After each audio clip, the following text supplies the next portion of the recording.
భారత మహిళల cricket team captain Harman Preet Kaur చరిత్ర సృష్టించింది. ఐకానిక్ లార్డ్స్ మైదానంలో 3 ఫార్మాట్లలో హాఫ్ సెంచరీ చేసిన తొలి భారత ప్లేయర్గా నిలిచింది. భారత క్రికెట్ దిగ్గజాలు కోహ్లీ, సచిన్, రోహిత్, ధోనీలకు కూడా ఈ రికార్డు సాధ్యం కాలేదు. ఓవరాల్ గా ఈ ఘనత సాధించిన 4వ ప్లేయర్గా మహిళా జయవర్ధనే, కుమార సంగక్కర, యూనస్ ఖాన్ల సరసన నిలిచింది. ఇంగ్లాండ్తో శుక్రవారం ప్రారంభమైన ఏకైక టెస్టులో హాఫ్ సెంచరీ చేయడం ద్వారా హర్మన్ ప్రీత్ కౌర్ ఈ ఫీట్ సాధించింది. అంతేకాకుండా అంతర్జాతీయ క్రికెట్లో 9,000 పరుగుల మైల్ రాయి అందుకుంది. ఈ ఘనత సాధించిన 3వ భారత మహిళా క్రికెటర్గా నిలిచింది. ఈ మ్యాచ్లో 13వ పరుగు వద్ద 9,000 పరుగుల మైల్ రాయి అందుకుంది.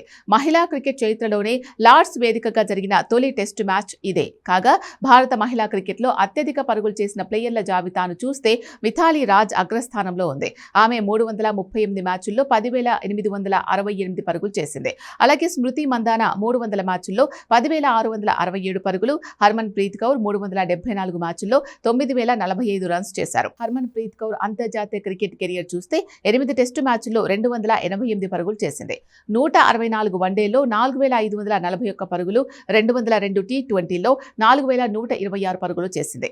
మొత్తం 374 మ్యాచ్ల్లో 9,045 పరుగులు చేయగా దీనిలో 8 సెంచరీలు, 44 హాఫ్ సెంచరీలు ఉన్నాయి. ఇదిలా ఉంటే ఏకైక టెస్టులో భారత్ తొలి ఇన్నింగ్స్లో 285 పరుగులకు ఆల్అౌట్ అయింది. కెప్టెన్ హర్మన్ ప్రీత్ కౌర్, స్మృతి మందాన, దీప్తి శర్మ హాఫ్ సెంచరీతో మెరిశారు. భారత్ తరపున తెలుగు తేజం శ్రీచరణి ఈ మ్యాచ్తో టెస్ట్ అరంగేట్రం చేసింది. స్మృతి మందాన 83, హర్మన్ ప్రీత్ కౌర్ 58 పరుగులు చేశారు. వీరిద్దరి తర్వాత దీప్తి శర్మ హాఫ్ సెంచరీతో మెరిసింది. ఇంగ్లాండ్ బౌలర్లలో సోఫీ 3, వాంగ్ 2, లారెన్ 2, మ్యాడీ 2 వికెట్లు పడగొట్టారు.